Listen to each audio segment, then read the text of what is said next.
Jen Psaki starts right now. Good evening, Jen. I've been thinking about Texas a lot over the last 24 hours, 48 hours. I know you have too. You talked about it. And the person I really wanted to talk to was Beto O'Rourke, who came, pretty close in 2018. And he thinks this year is different. I want to hear why, because it's still a state that Democrats haven't won since 1994. It does feel different, but I'm going to talk to him first. So we'll see what he has to say. You know, in 2018, I was in El Paso at the minor league baseball stadium to cover his race. And I remember, I know a lot of Texas politicos and reporters, and when the early returns started coming back, Cruz's numbers were so bad and Beto's were so good in the suburbs that they thought Cruz was toast. And then they didn't realize just how much the Trumpified party juiced the margins in some of the other counties. It'll be really interesting to get his perspective on how Talarico could possibly pull this off if he can. He thinks it's different, which is exciting, and there's reason to be excited. But we'll see what he has to say, and you got to run like you're behind, even if you're ahead. Yeah. That's the old political lesson. That's for sure. All right, I'll see you tomorrow, Chris. Have a great night. See you tomorrow. Bye. Okay, we have a ton that we're going to get to tonight. Texas Democratic Senate candidate James Talarico just held his first public event since learning last night that he will face Ken Paxton in November. So we're going to show you a bunch of what he had to say in just a moment, because he didn't hold back about his newly minted Republican opponent, nor should we have expected him to. And tonight I'm also going to talk, as I just mentioned to Chris, to the last Democratic candidate who came within spitting distance of winning a statewide Senate race in Texas, and that's Beto O'Rourke. He's going to be here to talk about what the path forward is going to look like for James Talarico, and I'm also going to ask him how he thinks this year is different from 2018. But as Democrats across the country gear up for the midterm elections, I did want to start tonight with the leader of the Republican Party and how that guy is preparing to sell his accomplishments to voters this November. Here's what Donald Trump said at a cabinet meeting today while talking about his never-ending war with Iran. Their whole economic system is broken down. They thought they were going to outweight me. We'll outweight him. He's got the midterms. I don't care about the midterms. Donald Trump says he doesn't care about the midterms. He doesn't care that Americans will soon be voting in an election that everyone knows is a referendum on his first 2 years in office. But that's not a concern for him. The thing is, we know Donald Trump does care very much about holding on to power, especially holding on to power without accountability. And that requires holding on to Congress. We know he cares enough to bully Republican states into rigging their congressional maps to tilt the playing field in their favor. But when it comes to actually appealing to voters, to winning popular support for his party and his agenda, I think it's pretty obvious that Trump is actually telling the truth there. He just doesn't care. I mean, if he cared at all about the midterms, about appealing to voters, he wouldn't spend all his time talking about random construction projects that don't actually help people in this country who are suffering from rising costs and higher gas prices. If he cared about the midterms, he wouldn't be building an octagon arena on the White House lawn right next to the demolished East Wing. Also, he can host a UFC fight on his birthday. If he cared about the midterms, he probably wouldn't have spent 9 straight minutes at a cabinet meeting today rambling about his renovations to the reflecting pool. Renovations that are reportedly overpriced, behind schedule, and might not even fix the leaks, which was the whole entire point to begin with. I'm going to talk more about that in the next hour as well. If Trump cared about the midterms, he probably wouldn't be fleecing American taxpayers for an outrageous slush fund to reward the criminals who stormed the Capitol on January 6th. He wouldn't have saddled Americans with the high cost of his war in Iran and his disastrous tariffs, or spent months covering up the Epstein files, or any of the other crazy things he spent the last 18 months doing. If Donald Trump cared at all about these midterm elections, he wouldn't be putting members of Congress in his own party in a position to have to defend any of that. I mean, just listen to the questions that Republican Congressman Mike Flood got from constituents in his district at a town hall last night. Who do you work for? Are you telling me that the people of the 1st District of Nebraska support seizing Greenland, removing the United States from maddow? Mike, you vocally supported Doge, run by a non-confirmed ketamine-addled billionaire to wage war on waste, fraud, and abuse. You're making everything unaffordable. We can't afford gas. We can't afford health care. We can't afford things here in Norfolk while you guys are lining your pockets within the presidency, within Congress. Why do you continue to protect the pedophiles and Trump's DOJ as they continue to break the law? The Iran war, the White House ballroom, security for the White House ballroom, immigration enforcement, Trump Arch, returning the pool, the reflecting pool renovation, slush fund for crooks, and the farm bill. How do we pay for all this? Well, that wasn't a town hall in Manhattan or Los Angeles. That was a town hall in Norfolk, Nebraska. Donald Trump has put Republicans in a terrible position ahead of this midterm election. Voters want answers, of course they do, about Trump's objectively insane agenda. And Republicans, most of them, don't have good answers to give them because there aren't good answers to give them. I mean, here was Republican Congressman and candidate for governor in Wisconsin, Tom Tiffany, yesterday, trying to answer questions about Trump's Capitol rioter slush fund. The idea that some of the January 6 rioters who were convicted, prosecuted and convicted and some jailed would actually receive money from this. Do you agree with that concept? If they were illegitimately harmed, then possibly they should. I mean, that guy you just saw there is the leading candidate to be the Republican nominee for governor in Wisconsin. And thanks to Donald Trump, he's now on the record saying that the people who stormed the Capitol on January 6th may deserve your hard-earned tax dollars for their own reckless conduct. It's painfully clear that Trump doesn't care what he's doing to his party right now. He doesn't care about their fate in these midterm elections. And there's simply no better example of that than what just happened in the state of Texas, where Donald Trump, against the better judgment of most elected Republicans, as people who really care about holding on to the majority, I should say, it matters to them, has just helped make Ken Paxton the Republican nominee for Senate, giving Democrats their best shot at taking that seat this November. Now, let's be clear. Texas is still Texas, and Democrats have not won a statewide race in that state since 1994.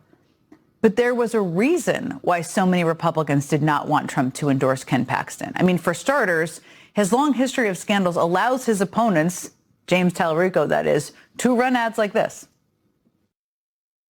Remind us all, what is Attorney General Paxton accused of doing? The list is really long. Bribery, dereliction of duty, obstruction of justice, and conspiracy. A majority of Texas House Republicans voted to impeach one of their own. 60 Republicans voting in favor. Allegations he abused his office to benefit himself and a major donor who allegedly paid for his home renovations and even helped him cover up an affair. They claim the AG used secret email accounts, burner phones, and a fake Uber account to see his mistress. We obviously don't expect our elected officials, especially not the top lawyer in Texas, to be charged with a crime. He's always been on the edge of sort of criminal activity. 3 felony fraud charges which have lingered for 9 long years. And in between it all, the state's top attorney had a mugshot. There are calls for Ken Paxton to step down. Paxton is a repugnant character. Ken Paxton is an extremely flawed candidate, and I sense the worst is yet to come about his background. That last one was on Fox. I mean, that was the first new ad put out by the Tallarico campaign following Ken Paxton's victory in the Republican runoff last night. And while Paxton denies any wrongdoing, that extremely long rep sheet is part of the reason that Republicans expect they will have to spend significantly more in this Texas Senate race now that Paxton is their nominee. According to the New York Times, Washington Republicans now fear they will have to divert as much as $100 million to save the seat. And Senator Lindsey Graham told NBC News he thinks that Republicans will have to spend at least 3 times as much money with Paxton as their nominee. And that is a huge freaking problem for them, because according to the most recent fundraising data, James Tallarico has significantly outraised Ken Paxton. In fact, Tallarico's campaign has about 5 times as much cash currently at their disposal. And that's before you add the $600,000 Tallarico raised in just the 2 hours after Paxton was declared the winner last night. The strongest 2 hours of fundraising of his entire campaign so far. And as Democrats celebrated Paxton's victory last night, the National Republican Party went into a version of full panic mode Overnight, the Republican Senate campaign scrubbed their website of all the Ken Paxton opposition research they had been spreading to try and stop him from becoming the nominee. As though removing those references to Paxton's many scandals would somehow make them all go away. Maybe that's what they think. Now, in reality, the bad press for Ken Paxton is expected to only get worse because Paxton is currently in the middle of a messy divorce from his wife after allegations of numerous affairs, which Paxton denies. But the proceedings for Paxton's divorce are scheduled to be held in open court in just 4 weeks, in June. Now, all of this is why Republicans are now part of why they are now terrified that they could lose this Senate race. And Democrats have the ideal candidate to make their case against Ken Paxton. I mean, here was James Tallarico at an event in Houston just moments ago. I ran for office not to be served, but to serve. And then there's Ken Paxton.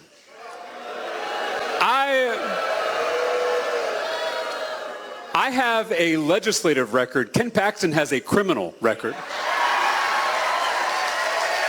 Ken Paxton is the most corrupt politician in America, and he belongs nowhere close to the United States Senate. As Ann mentioned, 3 years ago today, Ken Paxton was impeached by his own party for using his public office, his position of public trust to enrich himself and his donors at our expense. Ken Paxton is morally unfit for office. He has failed the character test. He'll lie to you with a straight face. He's the most corrupt attorney general in our lifetimes, and he has put his own interests above the laws of Texas. Those are not my words. Those are the words of Ken Paxton's fellow Republicans. Ken Paxton is everything that's wrong with politics. He doesn't serve us. He serves himself. With a candidate like James Tallarico, who you just heard making the case, and an opponent like Ken Paxton, how do Democrats seize this opportunity in Texas? Maybe win a seat statewide in a state they have not won a seat like that in for many decades. I have just the person to ask. Joining me now is Beto O'Rourke. He is a former Democratic congressman and Democratic Senate nominee from Texas. He's also the founder of the Powered by People PAC. It's great to see you. I've been dying to talk to you about all of this and what you think of all of this. So let me just start by asking you, I mean, when you look at the numbers from last night, you're so familiar with parts of the state, and I'm sure you dove into all the data, is my bet. And when you look at what you heard from the candidates, both candidates, since this became a two-man race, what's encouraging you as we look toward the general election? I don't think that the conditions could get any better for Democrats. I mean, maybe they will over the next 5 months, but this is as good as I've seen it in my lifetime.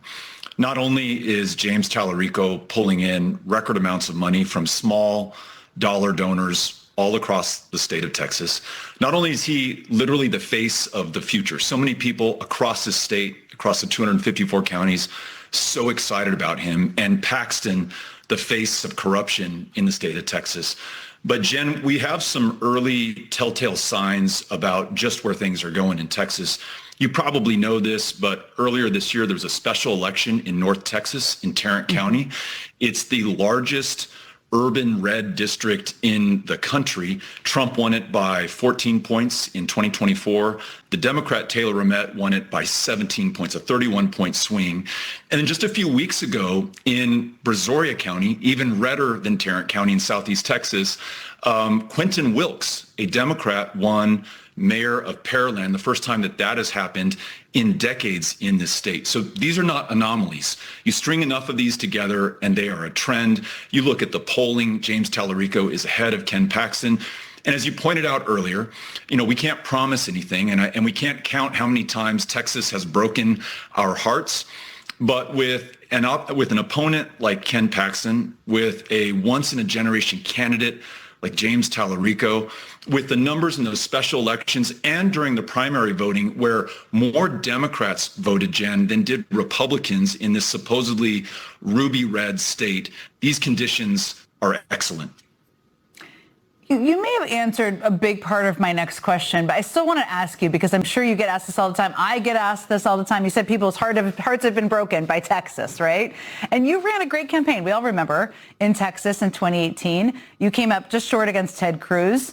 I mean, he is looking, I guess, more normie compared to Ken Paxton in many ways. But when people ask you, which I'm sure they do all the time, why this time might be different, why Democrats should not they're not going to have their heart broken, there's a long way to go. What do you tell them?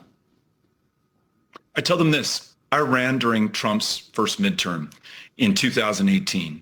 And we didn't have every position on the ballot filled below me. You know, there wasn't a Democrat running for every state house seat or every congressional seat, but there were a lot of courageous Democrats out there. And it wasn't coattails from above helping candidates from below.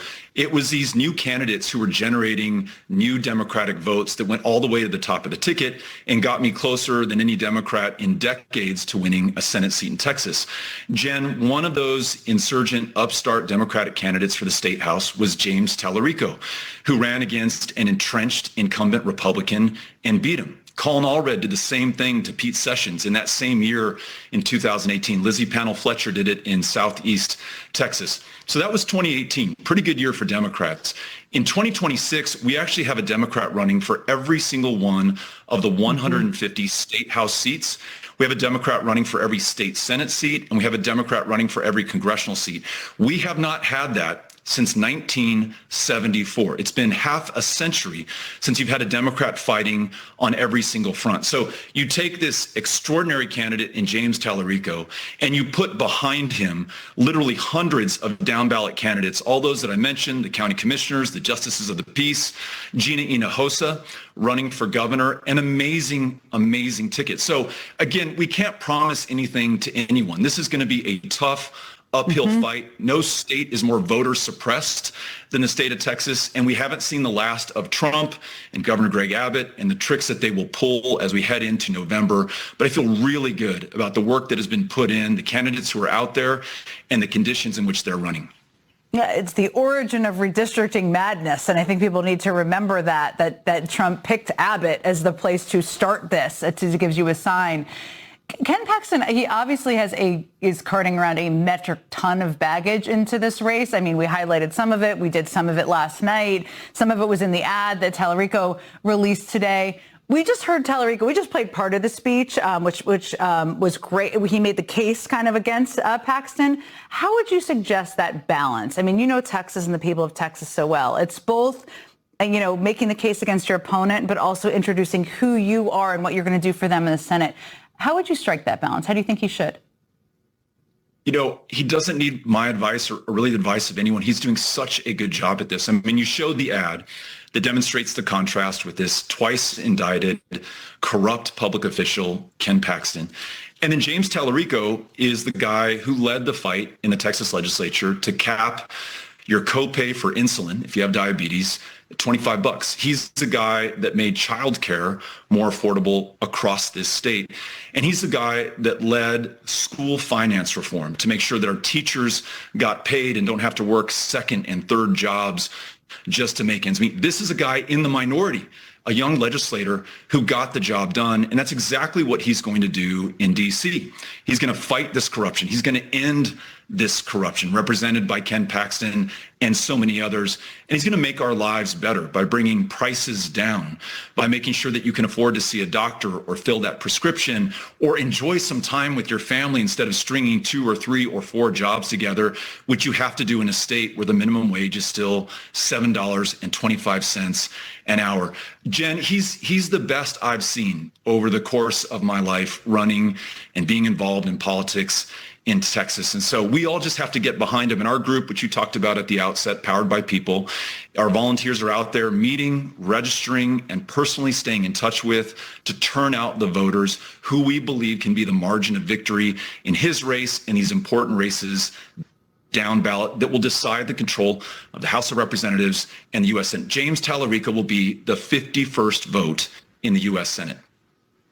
Better work. Please stay with me because there's so many more things I want to ask you. And I know people are all watching Texas across this country. And in that speech I just mentioned just a few moments ago, James Tallarico also responded to one of Ken Paxton's attempts to insult him. I also saw that Ken Paxton started calling me Talafrico, and I am proud to announce that we have I'm a Talafrico t-shirts on our website.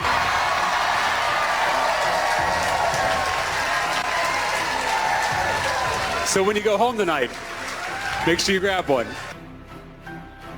I want to ask you about that and more on the other side of a quick break.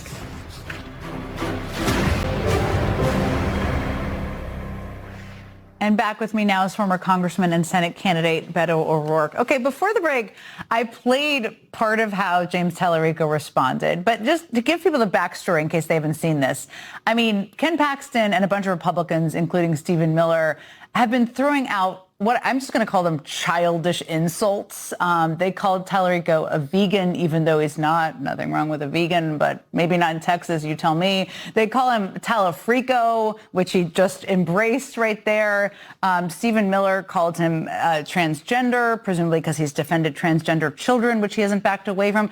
Some of these are meant to imply that he's not masculine. They're meant to use kind of culture war topics. We saw how he responded. What do you think for him and for people out there who want to defend him? I mean, what's the right way to take on this attacks, I guess, on his masculinity? I hadn't seen that clip until you played it right before the break, and I thought it was brilliant. It had me cracking up. I think that's the way to meet these childish attacks and accusations. And really, Jen, I think it's really a reflection of the panic that Republicans and Paxton and the Trump administration are feeling right now about Texas. I mean, if you ask Greg Abbott to redraw 5 congressional districts and remove the Democratic representatives who are elected by their constituents from office, that shows that you are in full panic mode about Texas. And by the way, in 2018, when I ran for Senate, I won each of those 5 newly drawn districts. James Tallarico is going to win them as well. And I think the Democratic challengers in those districts have a fair shot of winning as well. So I think this stuff is going to backfire on them. They look desperate. They sound desperate. The right thing to do is to laugh this off and to focus on the things that matter most to the people in Texas. Can I afford to put gas into my car or diesel into my truck at $5.50 a gallon across the state of Texas? Can I afford to send my kid to a good school? Can I afford to put food on the table? Can I afford just to work one job right now? Trump, Paxton, Abbott, the Republicans in Texas have failed people here. And it's not just Democrats they failed or independents, it's Republicans as well. And James Tallarico, who has shown that he can work across the aisle, as he did in the state legislature, to lower prescription drug costs, to lower the cost of child care, to improve pay for teachers in the state of Texas. This guy is going to deliver for the people of Texas. And he should focus on that as he is doing. I think he gets this better than anyone. It's not enough to be against Donald Trump. It's not enough to be against Ken Paxton, although we are really against that guy. But you got to be for the people you want to serve. And in that clip you played, James Tallarico is all about service to others. He takes that role and that title of public servant seriously, and people get that. And that's what they're looking for right now. And I bet that's what they're going to vote for in November. You can do both. It is possible. That's important for people to know and understand. Hard to do, but if you're a talented politician, you can do it. Beto O'Rourke, thank you so much for joining me tonight. Thank you, Jen. Okay, coming up, we are following breaking news out of Iran tonight, where the U.S. just conducted new airstrikes along the Strait of Hormuz.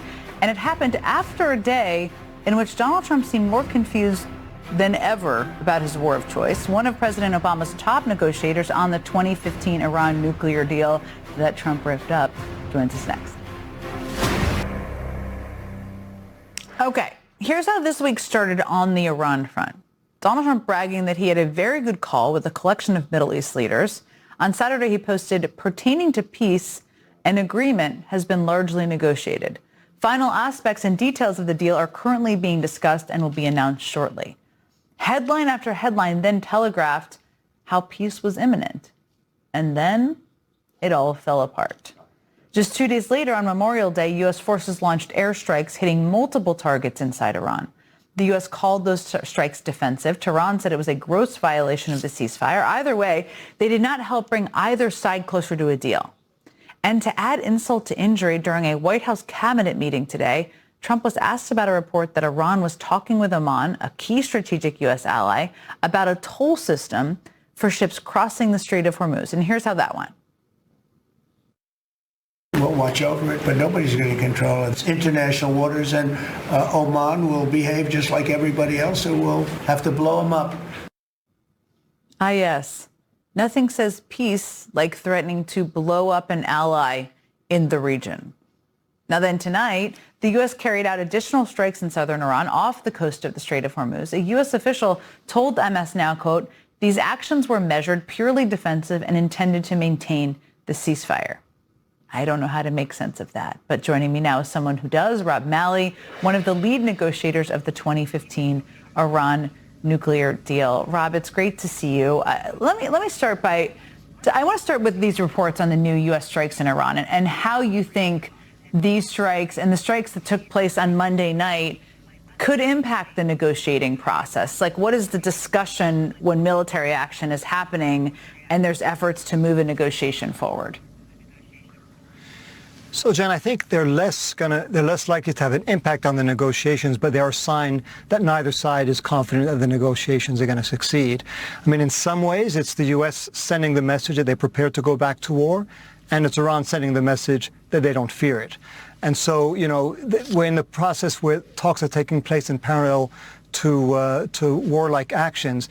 But as you said, the confusion that we are currently witnessing is so great. I mean, I feel like saying, because I've been on the show before and we've had the same discussion, this is Groundhog Day, but the groundhog is unwell. I mean, given what the president has said, you mentioned some of what he said, but he also mused about saying he wouldn't reach a deal with Iran unless Saudi Arabia and Qatar and other countries agreed to normalize relations with Israel, which they will not do, certainly not now. He said they owed it to him, as if they owe him anything when he's the one who got them into the mess, and now they're begging him to get them out of the mess that he created. So, you know, it's so hard to make sense of it, and all one could hope is that his initial instinct, at least a few days ago, which is, let's end this war, let's get out of this mess, that will prevail against the other instinct, which is his desire to always appear to have completely annihilated his enemies. That should be everybody's hope. And we've talked about this before, too. I mean, I don't have to tell you, it took roughly 2 years to negotiate the Obama nuclear deal. I mean, even longer if you count the JPOA that was right before it, that actually had a fair number of detail in it that was agreed to in 2013. It was sort of a temporary deal before the JCPOA. You understand more than anyone really how long something like that this takes. Now, the agreement Trump was touting included a 60-day ceasefire extension during which the strait would open and negotiations over Iran's nuclear program would take place. That's what they've been talking about. On a practical level, let's hope that there is instincts and desire to move this forward.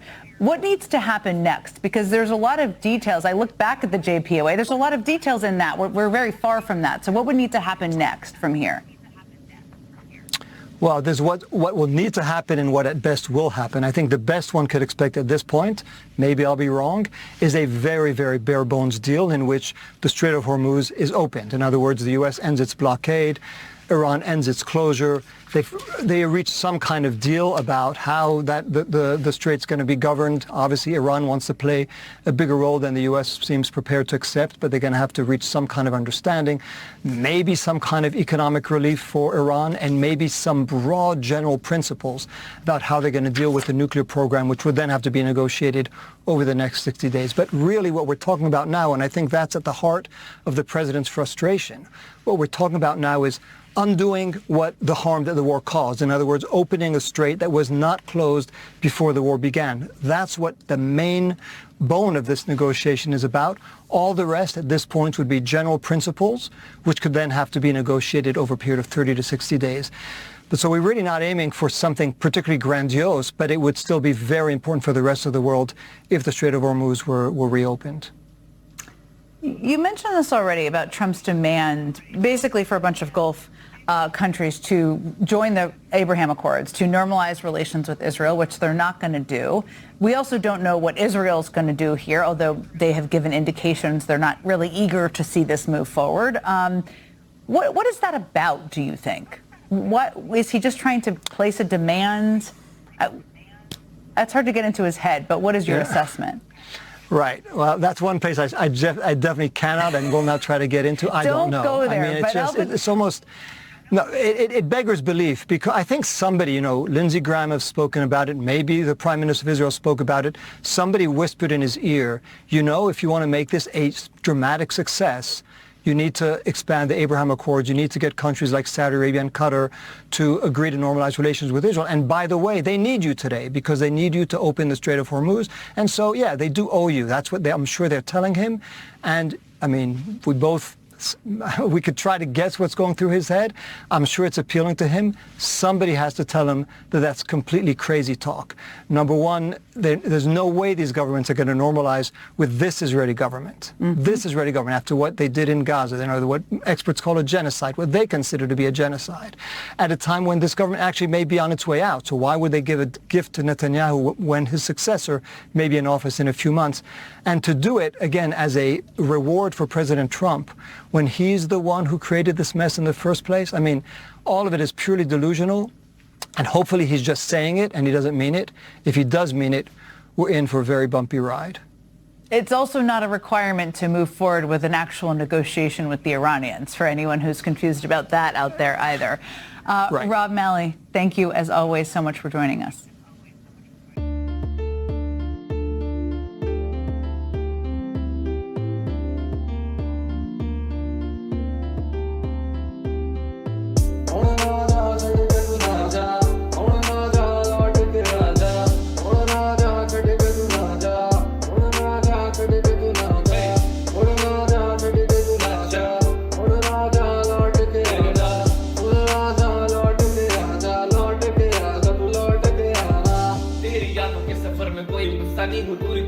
तेरी तारीफों से रुकता नहीं शाही लिखावट के हर बनने में तकदीर है सहमासा हूँ तुझमें मानो तू ही मेरी तकदीर है क्या तू दिल किया पुकार मेरी